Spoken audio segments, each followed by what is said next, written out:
अब मैं अपने कार्यक्रम की शुरुआत करना चाहूंगी। मैं मंच पर आमंत्रित करना चाहूंगी डॉक्टर अनिल जय हिंद, जस्टिस वीरेंद्र सिंह, पूर्व न्यायाधीश justice Virendra Singh, Ashok Bharti ji, Ashok Bharti ji, Sushil Pasi ji,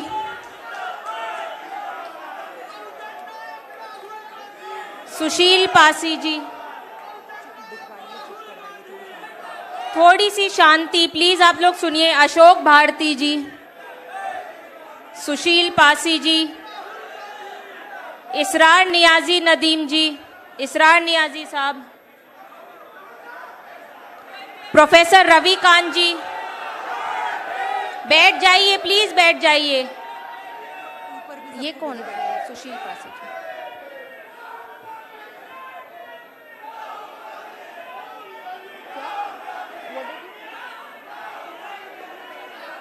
please आप सब बैठ जाइए, आप सब बैठ जाइए। सुशील पासी जी, प्रोफेसर रवि कांत जी,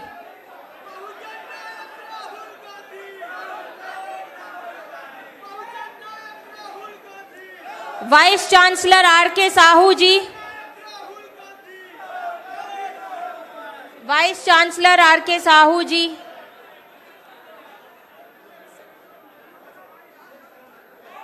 फ्रैंक हजूर साहब,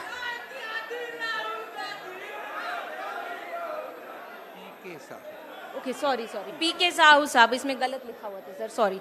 वाइस चांसलर पी के साहू सर,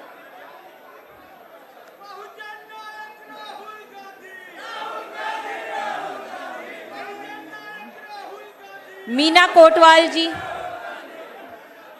मीना कोटवाल जी,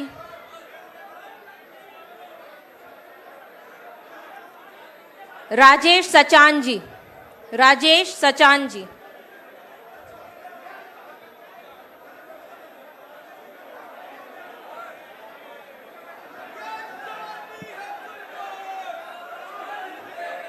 राजेश सचान जी। मैं मंच पर राजेश सचान जी, लाल रत्नाकर जी,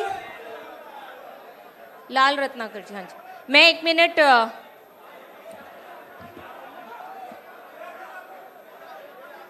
साथियों, हमारे बीच में प्रख्यात चित्रकार डॉक्टर लाल रत्नाकर, शांति बना के रखिए भाई, शांति प्लीज, शांति।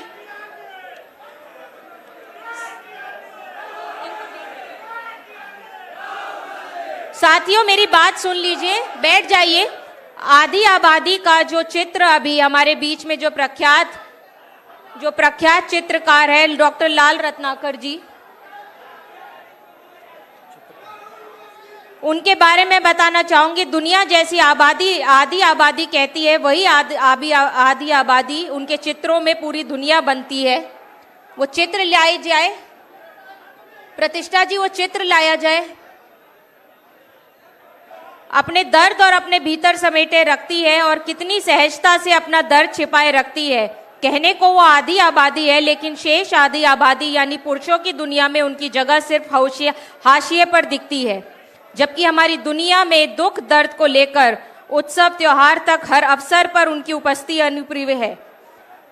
उनके चित्रों के परिवेश का ये सवाल है, उसमें गांव इसीलिए ज्यादा दिखाई देता है क्योंकि खुद अपने आप को गांव के नजदीक महसूस करते हैं। सच कहें तो वो परिवेश में उनके संजीव, सटीक और वास्तविकता लगता है। पेंटिंग कौन कौन है भैया, नाम लेंगे, जल्दी लिस्ट दीजिए। स्टेज पे कौन कौन है? ये सब है, ये सब है।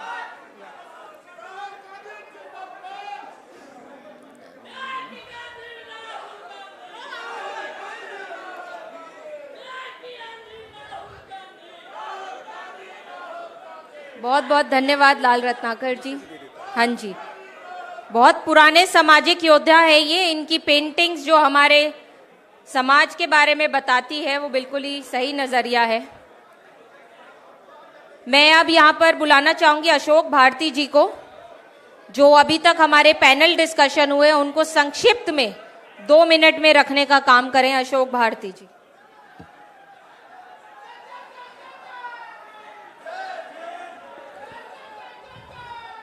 साथियों, माननीय जननायक न्याय योद्धा राहुल गांधी जी, मंच पर मौजूद श्री अनिल जैन जी, सुभाषिनी शरद यादव जी, जस्टिस यादव जी और तमाम साथियों, आज राहुल गांधी जी के आने से पहले यहाँ पर 4 पैनल में हम लोगों की चर्चा हुई। पहला पैनल था कॉन्स्टिट्यूशन एंड कास्ट सेंसस। तो उसमें इंडियन सोसाइटी की जो रियलिटीज हैं उसके बारे में चर्चा की गई। उसमें बताया गया इलाहाबाद जो है 3 नदियों की संगम नगरी है और ये बात की गई कि जो पार्टिसिपेंट थे 6 वक्ताओं ने अपनी सर्वसम्मति से ये बात की कि अभी जातिगत जनगणना भारत में होनी चाहिए। सितंबर में सरकार जो जनगणना करवाने वाली है 2011 में, जो 21 में होनी थी, सरकार की खबर आई है कि वो जनगणना सितंबर में करवाने वाली है। तो सारे पैनलिस्ट ने सर्वसम्मति से ये मांग की कि जब सरकार जातिगत जनगणना करवाए तो उसमें ओबीसी जातियों का भी कॉलम और उनकी जाति का कॉलम होना चाहिए। ये उसका जिस्ट था। दूसरा panel constitution right to work का था।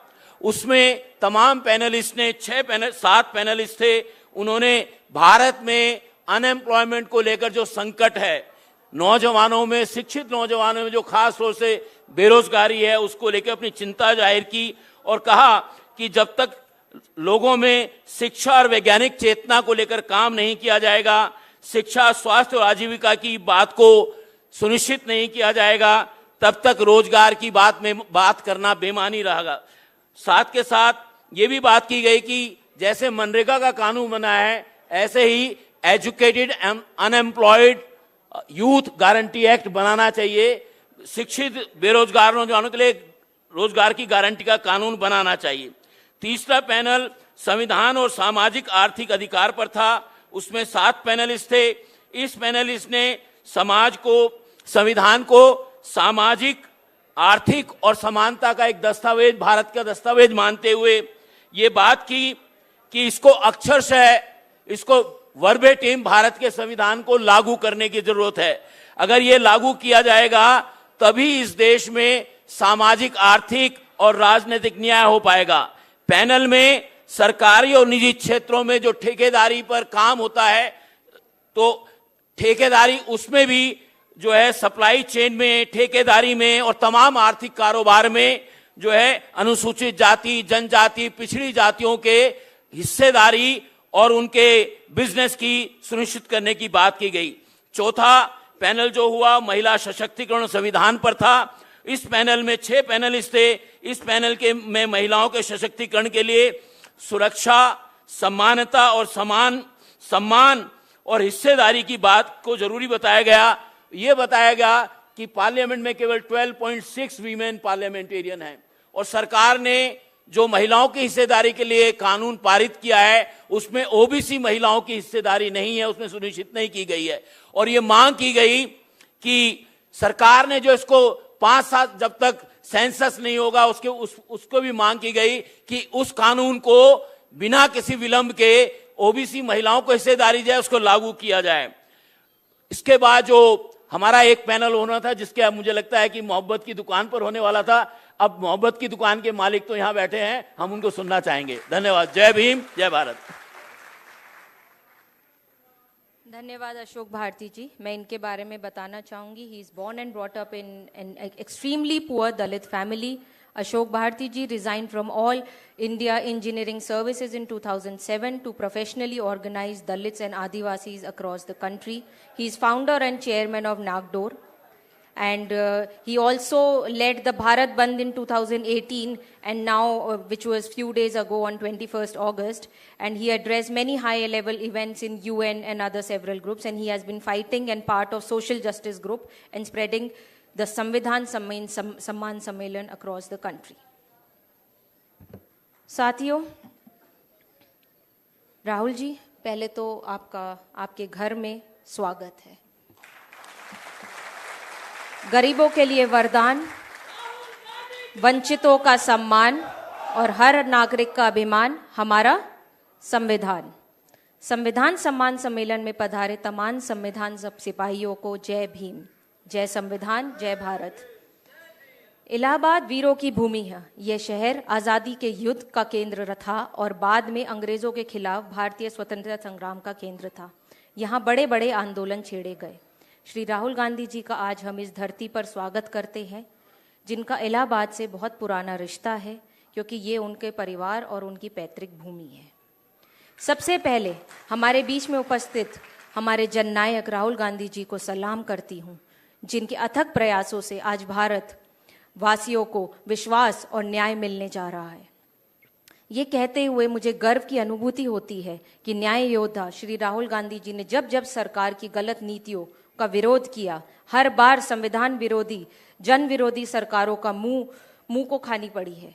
चाहे वो 2024 का आम चुनाव रहा हो या जिस तरह से जो अभी सत्र गया उसके अंदर प्रधानमंत्री की अनुपस्थिति रही हो, हर बार संविधान विरोधी, जन विरोधी सरकार को मुंह की खानी पड़ी है। लेकिन फिर भी चाहे वो काले कानून हो कृषि के, वो वापस लिए गए। केंद्र सरकार ने विभिन्न मंत्रालयों में महत्वपूर्ण पदों पर लेटरल एंट्री भर्ती के जरिए खुलेआम SC, ST, OBC वर्ग में आरक्षण छीनने की साजिश रची। उसकी आवाज श्री राहुल गांधी जी ने उठाने का काम किया। राहुल गांधी जी के नेतृत्व में संपूर्ण विपक्ष ने मजबूती से षड्यंत्रकारी सरकार को पटकनी देने का काम किया है। साथियों, ये जनता की सरकार बनी है। आपने चुनकर भेजा था राहुल गांधी जी को अपने नेता के रूप में। आज हमारे देश में टॉप ब्यूरोक्रेसी समेत देश के सभी शीर्ष पदों पर वंचितों और शोषितों का प्रतिनिधित्व नहीं है। हमें ये लड़ाई और मजबूती से लड़ने की जरूरत है। इस सम्मेलन में हम ये संकल्प ले कि संविधान और आरक्षण व्यवस्था की हर कीमत पर रक्षा करेंगे। मेरे पिताजी श्रद्धेय श्री शरद यादव जी हमेशा एक बात कहते थे कि जो ये संविधान है, ये जिंदा कौमों की इबादत की किताब है। जो जिंदा कौमें हैं उसका एक जीता जागता सबूत है, वो हमारा संविधान है। ये किसी धर्म ग्रंथ से कम नहीं है। संविधान से ही देश चलना चाहिए। यही एकमात्र ऐसी जिंदा किताब है जिसमें भारतवर्ष के प्रत्येक नागरिकों को और अधिकार मिलता है और उनका अधिकार सुरक्षित रखा जाता है। हमने सदियों से ये आज़ादी की नेमत पाई है। सैकड़ों कुर्बानियां देकर हमने ये दौलत पाई है। हमें ये बात भूलनी नहीं चाहिए। जैसे कि आप देख रहे हैं, जननायक राहुल गांधी जी कहते हैं कि 50% आरक्षण की सीमा को तोड़े बिना, जातिगत जनगणना के किए बिना सामाजिक न्याय सुनिश्चित करना संभव नहीं है। ऐसे में गांव-गांव, गली-गली जाकर हमें जात को जमात बनाने का प्रयास करना पड़ेगा। देश की बहुसंख्यक आबादी जब मात्र एक छत के नीचे एक संगठित होगी, तभी ये लड़ाई जीती जा सकती है। साथियों, राज सच्ची बोली से चलता है, गोली से नहीं चलता है। संविधान को बचाने के लिए ये लड़ाई हमारे जननायक न्याय योद्धा श्री राहुल गांधी जी के नेतृत्व में हम लोग लड़ेंगे और जीतेंगे भी। दुनिया की कोई ऐसी ताकत नहीं है जो भारत में उसका संविधान छीनने का काम कर सकती है। आप लोग यहाँ आए हैं इस सम्मेलन में। अपनी बात का मैं अंत करना चाहूंगी कि बाबा साहब ने जो दिया हमको मिलकर ये अधिकार है संविधान बचाने का, उसकी परवाह हमें नहीं है कि उसमें हमारे प्राण भी न्यौछावर हो जाए। ये विरासत में हमें बलिदान अपनाना ही पड़ेगा। इस सम्मेलन में उपस्थित तमाम संविधान प्रेमियों को मैं तहे दिल से शुक्रिया करती हूँ। जय हिंद, जय संविधान। और मैं मंच पर जिनको आप लोग सुनने आए हैं, राहुल गांधी जी को आमंत्रित करती हूँ। नेता प्रतिपक्ष राहुल गांधी जी।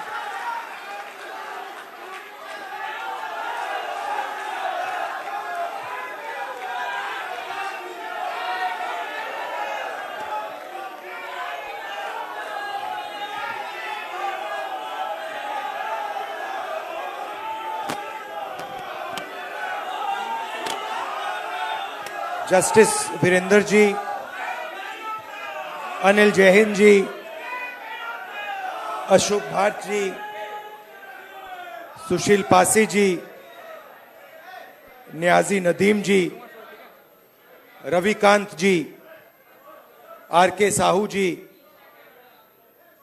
राजेश सचान जी, फ्रैंक हजूर जी, मीना कोटवाल जी, सुभाषिनी यादव जी, कांग्रेस पार्टी के सीनियर नेता, सिविल सोसाइटी के लीडर्स, मेंबर्स, मित्रों, आप सबका यहां बहुत बहुत स्वागत, नमस्कार।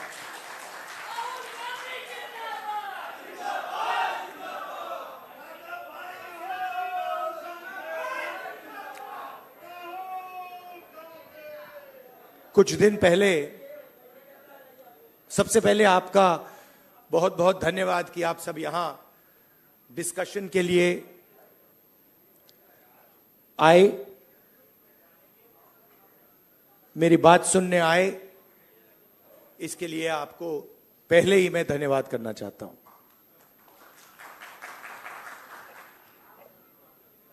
कुछ दिन पहले मैं रायबरेली गया था और वहां मुझे मोची की दुकान दिखी, तो मैं वहां रुक गया। मैं उनके पास जाके बैठ गया, समझना चाहता था ये कर क्या रहे हैं। बातचीत हुई और मैं उनको देख रहा था। मोची हैं, हाथ में अनलिमिटेड स्किल थी उनकी।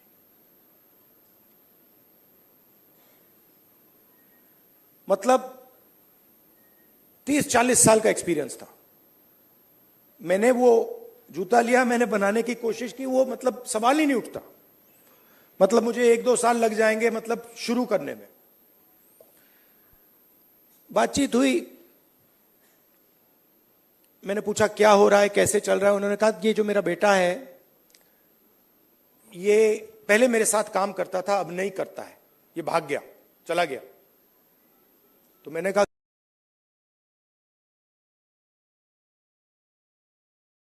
नहीं है।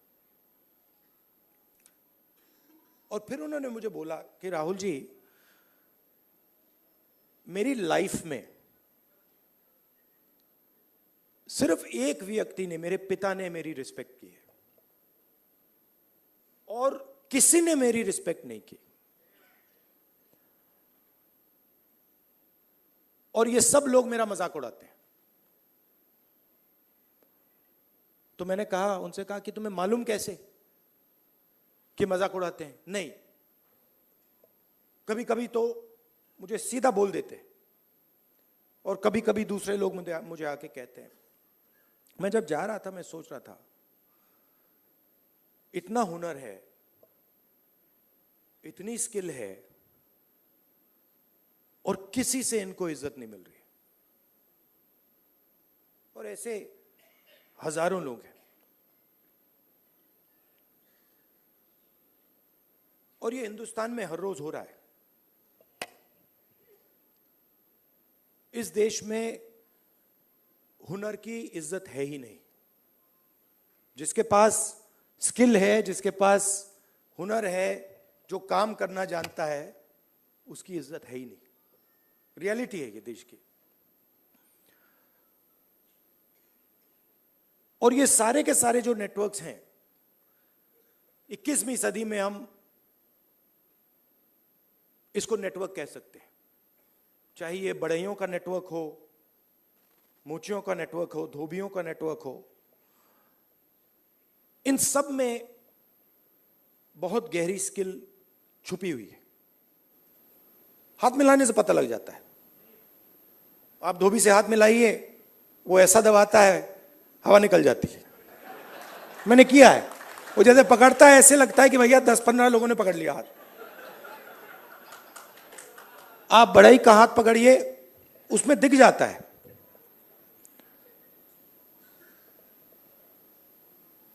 और फिर मैंने मोची भाई से बात की और मैं जो सिस्टम में काम करते हैं उनसे भी बात करता हूं, तो मुझे अंदर से दिखता है, बाहर से भी दिखता है। तो फिर जब मैं उनके साथ बैठा था, मुझे एक बात याद आई। यूपीए की सरकार थी और स्किल डेवलपमेंट मिशन यूपीए के सरकार ने शुरू किया। मतलब उसमें एक नए व्यक्ति को चीफ बनाया और उन्होंने मुझसे टाइम मांगा, तो मैंने कहा मिल लेता हूं। तो आए। टाटा कंपनी के लिए काम करते थे। आए, बैठे और उन्होंने मुझे, इंजीनियर थे शायद, उन्होंने मुझे हिंदुस्तान की जो स्किल डेवलपमेंट है उसके बारे में उन्होंने बोला। मैं सुना, आधा घंटा बोले कि हम आईटीआई बनाएंगे, आईटीआई में लोगों को ट्रेनर बनाएंगे, ये पूरा उन्होंने डिस्कशन किया। मैं सुन रहा था और फिर मैंने उनसे सवाल पूछा। मैंने कहा देखिए, आप आईटीआई में ट्रेनर लाते हो, वो बढ़ई को कारपेंटरी सिखाता है, प्लम्बर बनाता है, मगर आपने एक बात कभी सोची? कहते हैं क्या? कि आप कह रहे हो स्किल डेवलपमेंट, मगर हिंदुस्तान में स्किल की तो कोई कमी नहीं है। मतलब आप आईटीआई में बढ़ई तैयार कर रहे हो, मगर हिंदुस्तान में लाखों पर बढ़ई हैं, उनसे आप क्यों नहीं ट्रेनिंग कराते?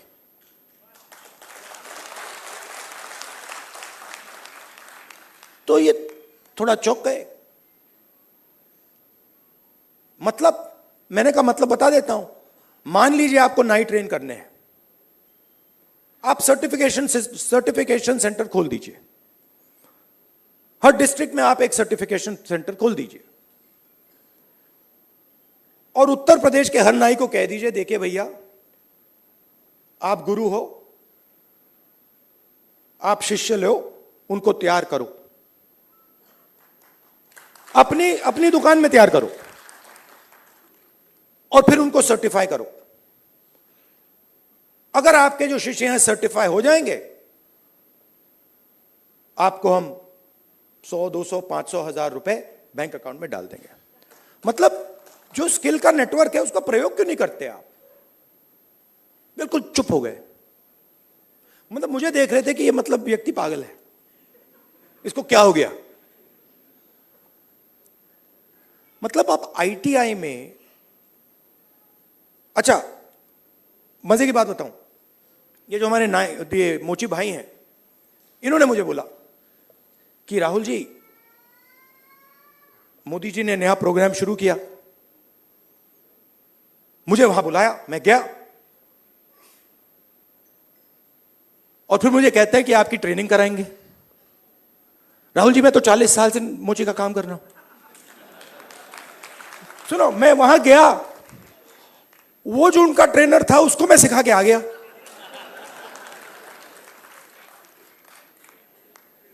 तो बात क्या है, चाहे नाई हो, बढ़ई हो, प्लम्बर हो, धोबी हो, मोची हो, किसान हो, नॉलेज इनके हाथ में है, मगर सिस्टम इनसे कोई बात ही नहीं करता। सिस्टम दूसरे डायरेक्शन पे चल रहा है। आपने आईटीआई बना दी, हमारी सरकार ने बनाई, मगर उसका जो नॉलेज सिस्टम है उसका तो कोई कनेक्शन ही नहीं है। तो मैंने उनसे कहा, देखो मैं आपको बताता हूं, अगर आपने नाई ट्रेन करने हैं, मान लो आपने हिंदुस्तान में 10 लाख नाई ट्रेन करने हैं, आप हिंदुस्तान के नाइयों को पकड़ो और कहो भैया आप ट्रेन करो, 6 महीने में 10 लाख नाई आपके सामने आ जाएंगे और कोई ज्यादा पैसा भी नहीं लगेगा, मगर ना। तो हो क्या रहा है,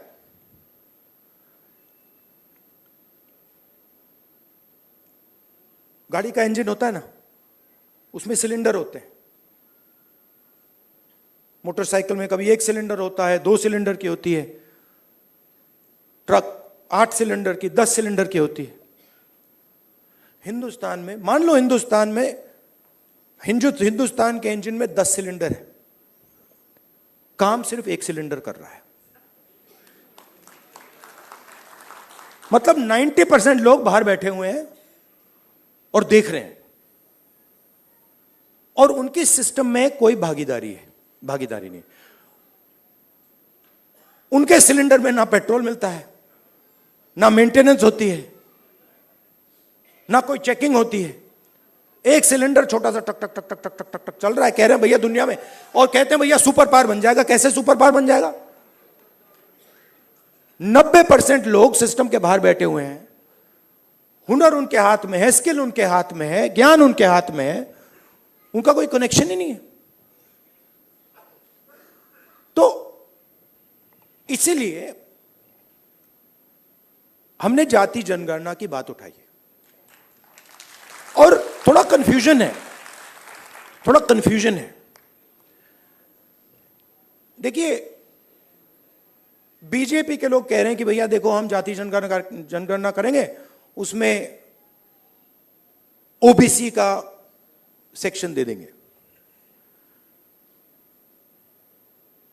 जाति जनगणना सबसे पहले सिर्फ वहां ओबीसी लिखना का कोई मतलब नहीं है। अलग अलग कम्युनिटीज हैं, हम हर कम्युनिटी की लिस्ट चाहते हैं, पहली बात। दूसरी बात, हमारे लिए यह सिर्फ सेंसस नहीं है, हमारे लिए यह पॉलिसी मेकिंग का फाउंडेशन है, मतलब नींव है। और हम सिर्फ जाति जनगणना की बात नहीं कर रहे हैं, मैं यहां क्लियरली कहना चाहता हूं, जाति जनगणना से सिर्फ आबादी पता लगेगी, वो बहुत जरूरी कदम है, क्योंकि भागीदारी से पहले आबादी के बारे में पता होना पड़ेगा, क्योंकि भागीदारी तक हम बिना आबादी के तो पहुंच ही नहीं सकते। मगर आबादी लास्ट कदम नहीं है। आप यह मत सोचिए कि आइडिया यह है कि भैया जाति जनगणना हो गई, उसमें सबकी गिनती हो गई और बात वहां खत्म हो जाएगी। नहीं, यह मेरा विजन नहीं है, यह पहला कदम है। मेरा विजन है कि हिंदुस्तान में धन किस प्रकार से बांटा जा रहा है।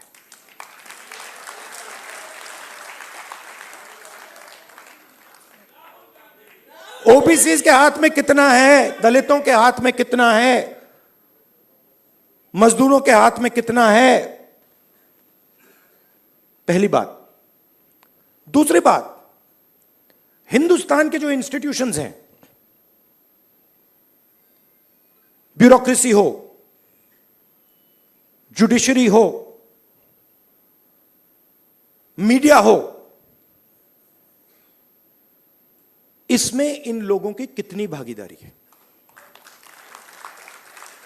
मतलब हम यह समझना चाहते हैं कि कॉन्स्टिट्यूशन ने कहा था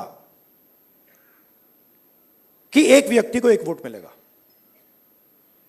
मतलब सारे के सारे हिंदुस्तान के जो सिटीजन्स हैं वो समान है, एक समान है, एक जैसे हैं। तो हम ये पूछ रहे हैं कि अब 70 साल हो गए, कॉन्स्टिट्यूशन हमारे सामने है, इसका समाज पर इफेक्ट पड़ा है, हां या ना, और कितना पड़ा है?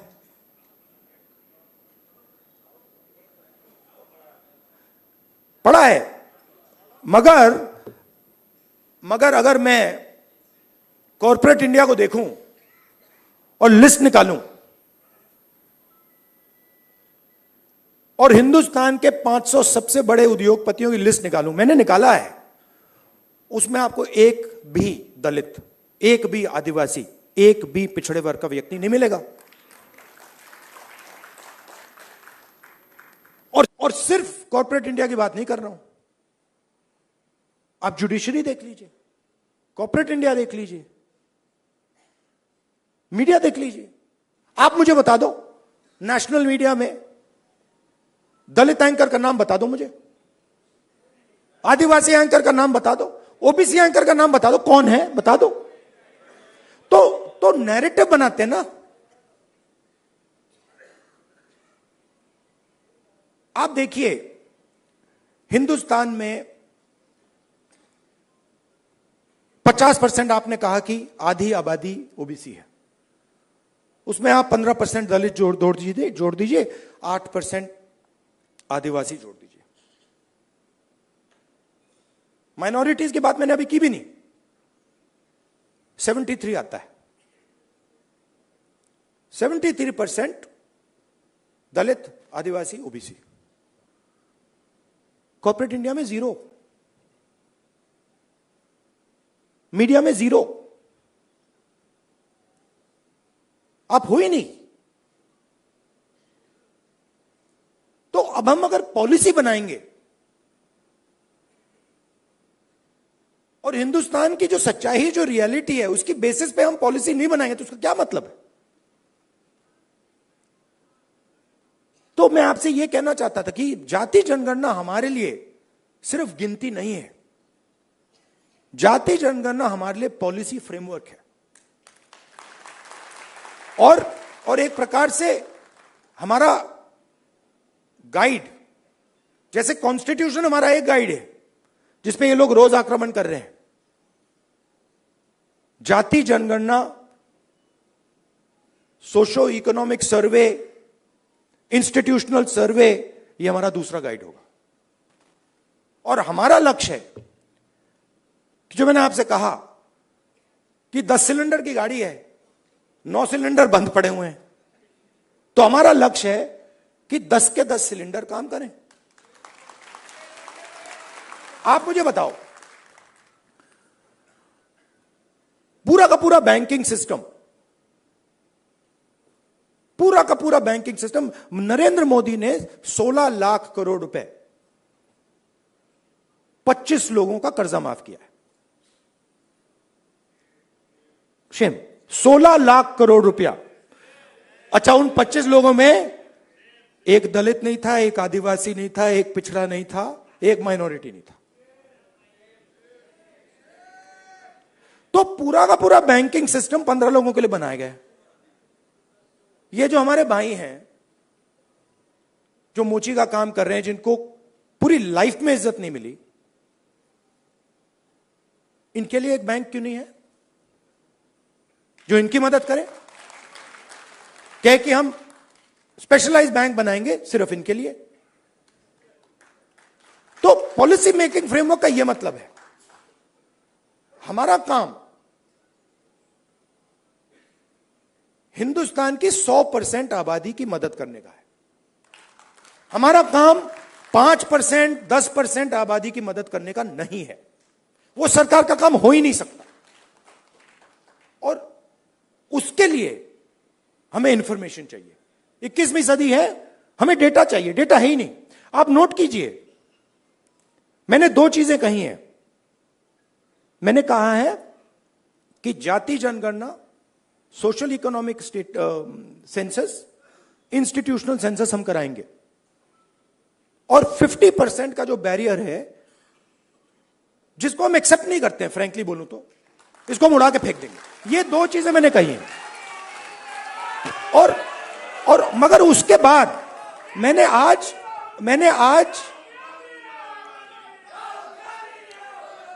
तक, सुनिए, आज तक उसके बाद हम क्या करेंगे मैंने नहीं बोला है। क्योंकि पहले मैं चाहता हूं कि हमारे सामने डेटा हो कि भैया इतने दलित हैं, हिंदुस्तान के इंस्टीट्यूशन में उनकी इतनी भागीदारी है। रिजर्वेशन की बात होती है मगर चांस नहीं मिलता। सच्चाई है, सब जानते हैं। उल्टा हो जाता है, लैटरल एंट्री हो जाती है। लैटरल एंट्री हो जाती है। मैं आपको गारंटी देता हूं, लैटरल एंट्री में आपको 90% का कोई नहीं मिलने वाला। एक साइड आपको लैटरल एंट्री से मारते हैं, दूसरे साइड कॉन्ट्रैक्टर।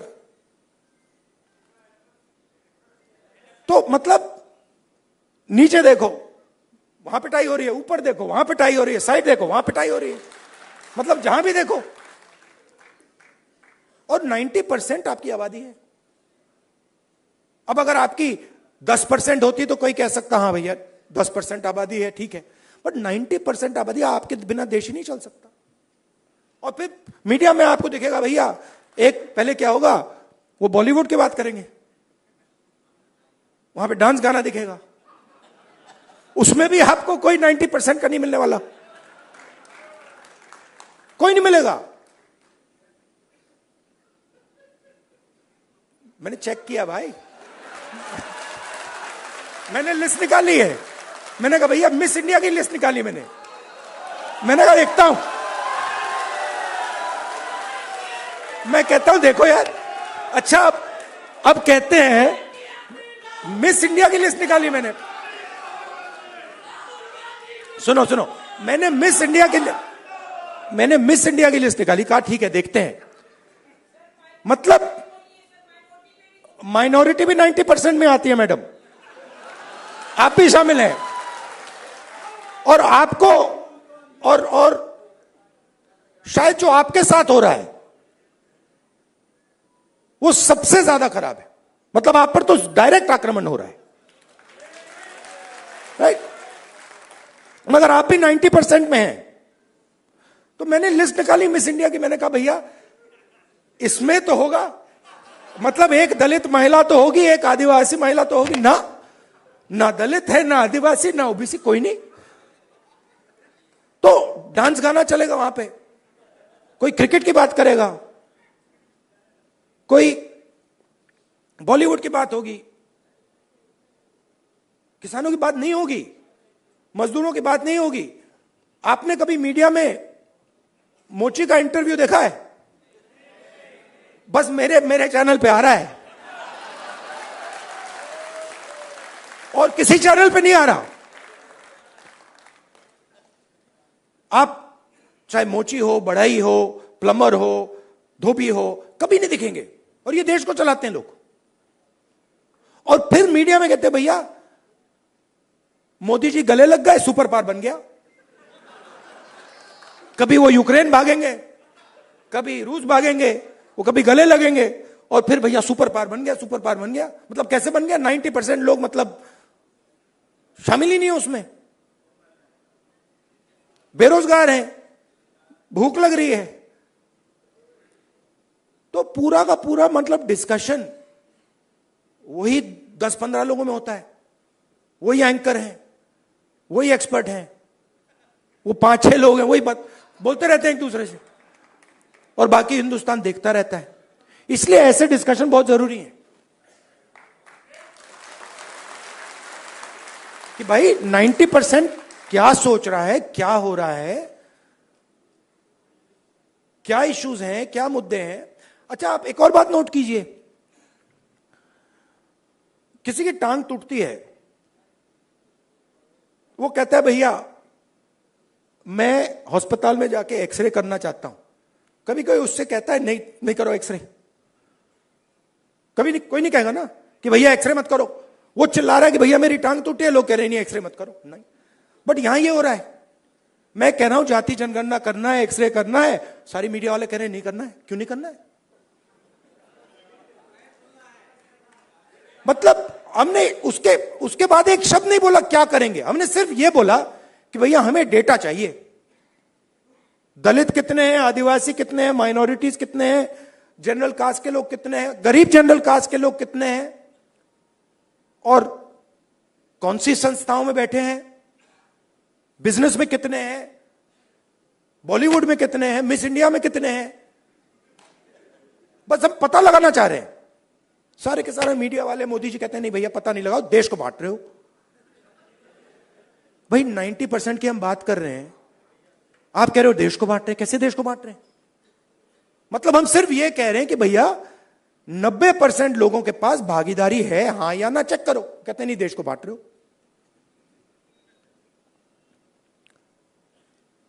तो जो भी संस्थाएं हैं, इलेक्शन कमीशन हो, मीडिया हो, फ्री मीडिया हो, जुडिशरी हो, ये सारी की सारी संस्थाएं कहां से आई? ये इधर से आई।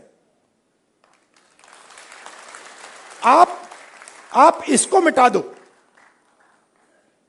तो हिंदुस्तान में एक संस्था नहीं बचेगी। कोई इलेक्शन कमीशन नहीं बचेगा, कोई रिजर्वेशन नहीं बचेगा। जो आपने कहा कि कॉन्स्टिट्यूशन से फायदा मिला, वो 5-10 साल में सब खत्म हो जाएगा। तो जाति जनगणना जो है वो इसको मजबूत करने का काम है। ये आप समझिए, कॉन्स्टिट्यूशन की रक्षा हम कर रहे हैं जाति जनगणना के थ्रू। क्यों? क्योंकि इसको 10% ने नहीं बनाया है, इसको 100% ने बनाया है। और मैं यह भी कहना चाहूंगा कि इसकी सबसे ज्यादा रक्षा आप लोग करते हो। इसकी रक्षा गरीब करते हैं, किसान करते हैं, मजदूर करते हैं, दलित, आदिवासी, पिछड़े लोग, गरीब, जनरल कास्ट के लोग इसकी रक्षा ये करते हैं। अदानी जी इसकी रक्षा नहीं करते।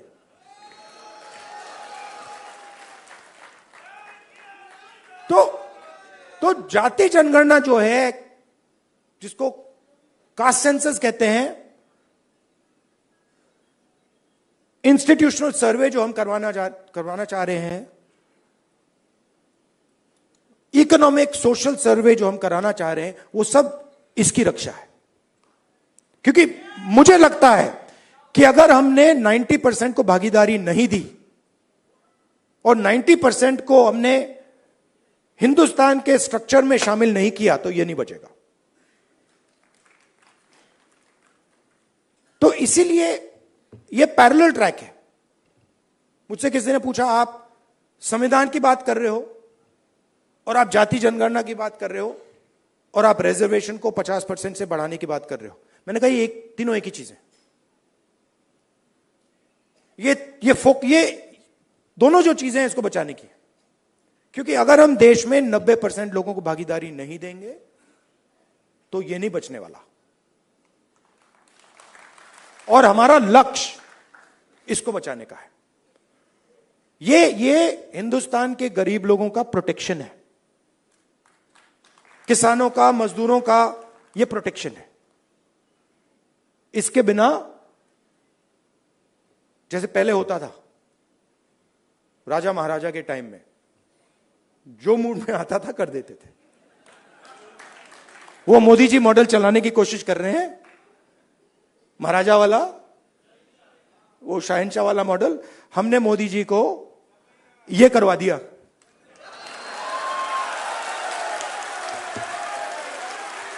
आप अपने आप को नॉन बायोलॉजिकल समझते हो। आप अपने आप को नॉन बायोलॉजिकल समझते हो। आप अपने आप को डायरेक्ट भगवान के साथ कनेक्शन समझते हो। Wrong number. Wrong number. चुनाव के एकदम बाद ये मैंने कहा, देखो हिंदुस्तान के किसानों ने, मजदूरों ने सिर झुकवा के कॉन्स्टिट्यूशन से मत्था लगवा दिया। और ये काम हम नहीं कर रहे हैं। आप मत सोचिए कि राहुल गांधी और ये सब लोग ये काम कर रहे हैं। नहीं, ये हिंदुस्तान के अंदर से आवाज आ रही है। हम उस आवाज को सुन रहे हैं बस।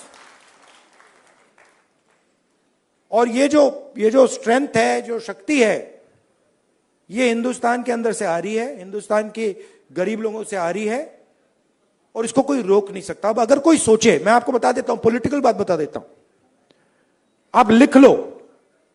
अगर कोई सोचे कि जाति जनगणना को रोका जा सकता है या 50% बैरियर को रोका जा सकता है, मैं आपको बता रहा हूं वो सपने देख रहा है। ये होगा ही होगा। इसको रोका नहीं जा सकता है। ना जाति जनगणना रोकेगा, ना सोशो इकोनॉमिक सर्वे रोकेगा, ना इंस्टीट्यूशनल सर्वे रोकेगा, ना 50% का बैरियर रहेगा। ये तीन सारे के सारे उड़ेंगे। क्योंकि हिंदुस्तान की जनता ने ये मन बना लिया है। ऑर्डर आ गया है, जनता से ऑर्डर आ गया है। अब आपको प्रधानमंत्री जी को यह बात एक्सेप्ट कर देनी चाहिए और ऑर्डर लागू कर देना चाहिए। और अगर नहीं करेंगे तो फिर दूसरे प्रधानमंत्री करेंगे। आपके साथ देखिए, मैं आपको अंत में एक बात बताना चाहता हूं। देखिए, मैंने अब 2004 से मैं पॉलिटिक्स कर रहा हूं, ठीक है, और एक प्रकार से काफी सीखने को मिला मुझे। बीजेपी वालों ने मुझे तंग किया, डिस्टर्ब किया, उनको मैं गुरु मानता हूं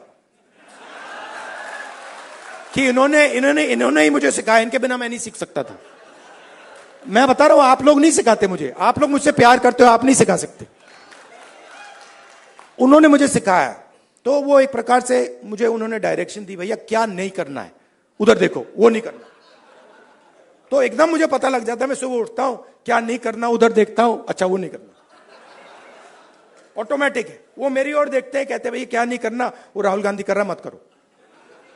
तो ये तो बिल्कुल मतलब पता नहीं आइडियोलॉजिकल है, खून की पता नहीं कौन सी लड़ाई है, बट ये मतलब शायद पता नहीं कब से चल रही है और ये खत्म नहीं होगी। मगर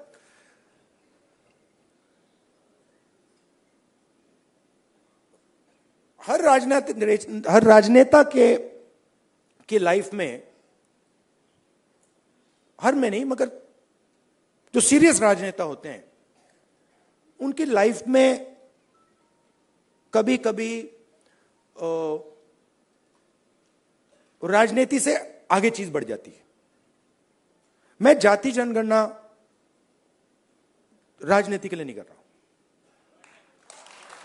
ये आप मत सोचिए, मुझे इसमें इंटरेस्ट नहीं है। मैं पता है क्यों कर रहा हूं, क्योंकि मुझे जब मैंने हजारों लोगों से बात की है, जब मैंने उस मोची भाई से बात की ना, और उसने मुझे बताया कि किसी ने मेरी इज्जत नहीं की लाइफ में, मैं इस बात को एक्सेप्ट नहीं कर सकता। मैं इस बात को एक्सेप्ट करने को तैयार नहीं हूं कि हिंदुस्तान में ऐसे लोग हैं जिनके पास हुनर है, एक्सपीरियंस है, समझ है, मगर रिस्पेक्ट नहीं। मैं इसको एक्सेप्ट नहीं कर सकता। बाकी लोग एक्सेप्ट कर ले, मुझे कोई फर्क नहीं पड़ता। तो मेरे लिए ये औजार है, जाति जनगणना हो, 50% रिजर्वेशन हो, मेरे लिए ये जो हिंदुस्तान के जो आत्मा है, 90% जिसको मैं कहता हूं, गरीब लोग हैं, किसान हैं, उनको इस देश में शामिल करने के औजार है। और मेरे लिए ये मिशन है, मेरे लिए ये, इसमें कोई मतलब, आप देखोगे आने वाले समय में पॉलिटिकल नुकसान भी होगा, तब भी करूंगा, आप देख लेना।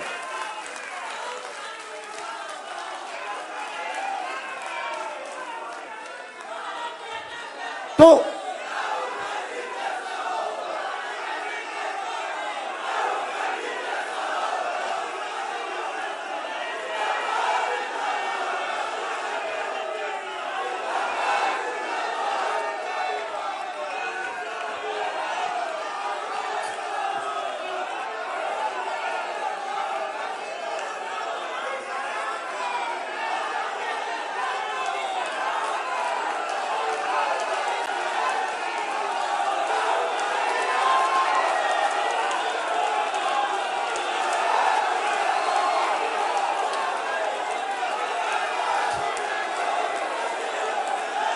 अच्छा बोलने दो।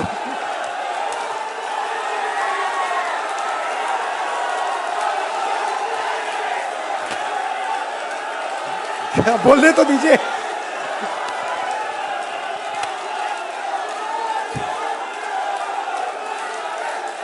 एक बार मैं छोटा था, अच्छा सुनिए दादी, एंड करता हूं मैं अपनी साइकोलॉजी, थोड़ी सी आपको साइकोलॉजी समझा देता हूं। मैं छोटा था,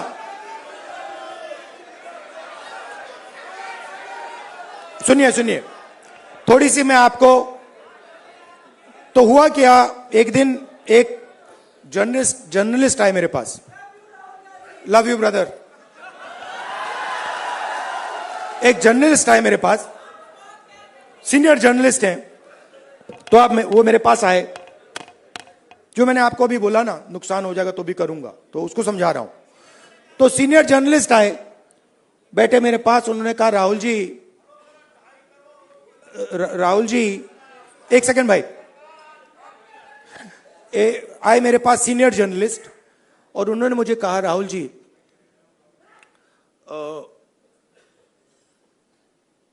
मैं पाकिस्तान के नेता थे, पता नहीं मुशर्रफ थे या नवाज शरीफ थे, मैं उनको बहुत अच्छी तरह जानता हूं। उन्होंने मुझे कहा, तो मैंने कहा, तो उन्होंने कहा कि मैं उनसे जाके मिला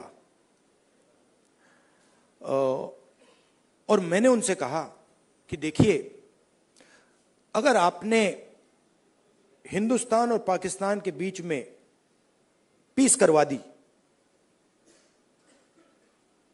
तो बहुत अच्छा होगा। तो फिर उस व्यक्ति ने, पता नहीं मुशर्रफ था या कौन था, मुशर्रफ ने कहा क्यों? और जर्नलिस्ट ने कहा कि क्योंकि अगर आप हिंदुस्तान और पाकिस्तान के बीच में पीस करा दोगे तो सदियों के लिए लोग आपका नाम याद रखेंगे। लॉजिक ये थी। मैं सुन रहा था, मुझे बता रहे थे, मतलब कि आपको नाम याद रखवाने के लिए काम करना चाहिए। मतलब मैं सोच रहा था, और जैसे मैं सोच रहा था, सुन रहा था उनकी बात, मुझे एक बात और याद आई। यही सवाल मैंने दादी से पूछा था जब मैं छोटा था। मैं दादी के पास गया, मैंने कहा दादी,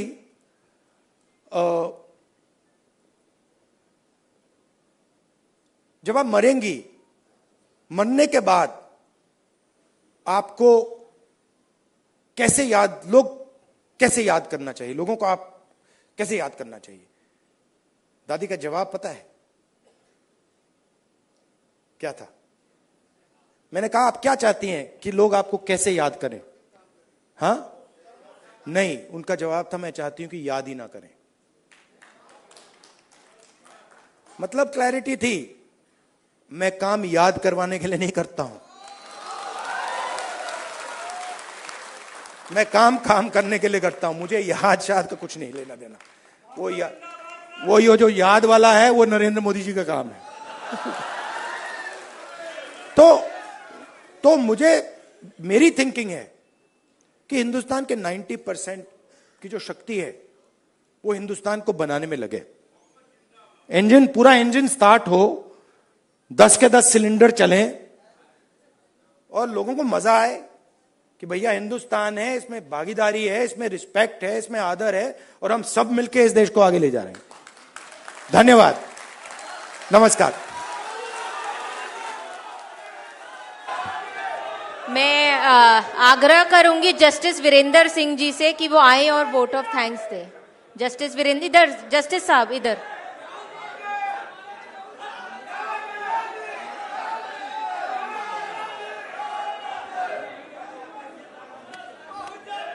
युवा जननायक हमारे बीच में। साथियों, 1 मिनट लीजिए। युवा जननायक और प्लीज प्लीज सभी लोग जरा बैठ जाएं। दो मिनट के लिए बैठ जाएं। राहुल जी बैठे। मैं सभी से अनुरोध करता हूं कि 2 मिनट के लिए बैठ जाएं। प्लीज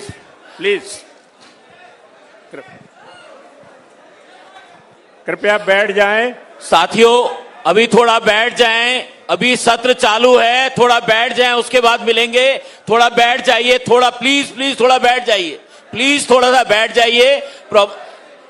जज साहब को अपनी बात पूरी कर लेने दीजिए। 1 मिनट बैठ जाइए प्लीज। 1 मिनट का समय दीजिए, प्लीज बैठ जाएं, शांति रखिए। साथियों, आज इस सामाजिक न्याय के संविधान सम्मान सम्मेलन में जननायक युवा न्याय के पुरोधा राहुल जी ने जो आपके सामने वक्तव्य रखा और उन्होंने जिस प्रकार से संविधान को समझा है, जिस प्रकार से भारत जोड़ो यात्रा करके और सामाजिक न्याय के मिशन को अपना लाइफ का मिशन बनाकर और यहां तक कि राजनीतिक हानि के बावजूद भी इस सामाजिक न्याय के मिशन को नहीं छोड़ेंगे। ये सामाजिक न्याय के लिए सबसे बड़ी बात है और पूरे भारतवर्ष के प्रत्येक नागरिक के लिए संविधान सम्मत अधिकारों को प्रदत्त कराने की उनकी मुहिम लाजवाब है। हम उनका आभार प्रकट करते हैं, उनको धन्यवाद देते हैं और उनके मिशन में हम लोग जी जान से लगकर कार्य करेंगे। बस यही हमारे लिए सबसे बड़ी बात है। मैं आप सभी का आभार प्रकट करता हूं, जो लोग यहां उपस्थित हुए, मंचासीन और इस सदन में उपस्थित सभी लोग, इस सबका आभार प्रकट करता हूं। धन्यवाद।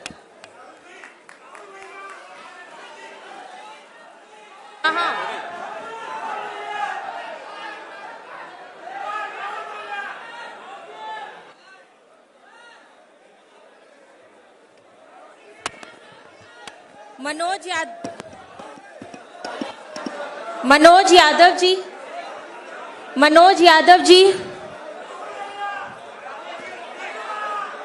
राजेश सचान जी, महेंद्र मंडल जी, सुनील सरदार जी, आराम से एक एक करके लाइन।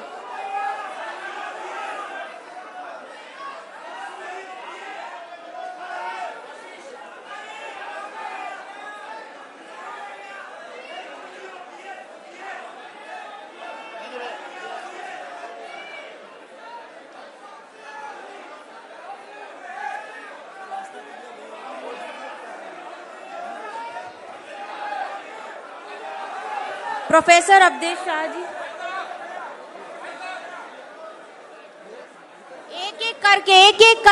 एक एक करके कृपया लाइन बना लीजिए, एक एक करके। प्रोफेसर अवधेश शाह जी, एक एक करके, एक एक करके, एक एक करके। सुनील सरदार जी जाइए, अजय सरोज जी जाइए, डॉक्टर लाल रत्नाकर जी, अनिल सिंह जी, प्रोफेसर अवधेश शाह,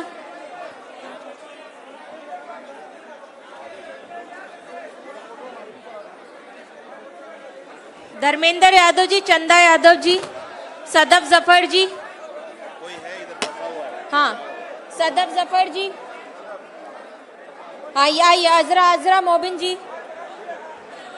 एक मिनट इनको।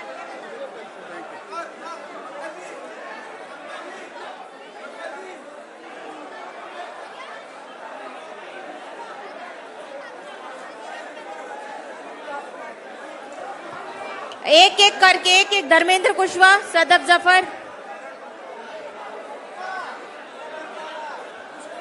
ये बिल्कुल तरीका ठीक नहीं है, आप लोग हटते जाइए। हाँ आइए, इनको आने दीजिए, अहमद जी को।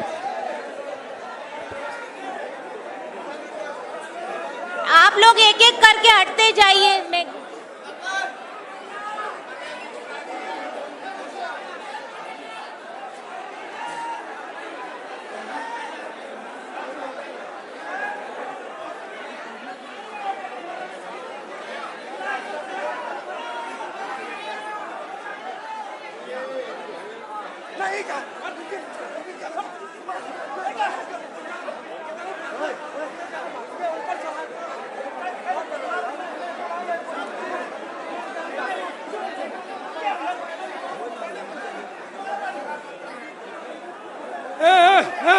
भाइयों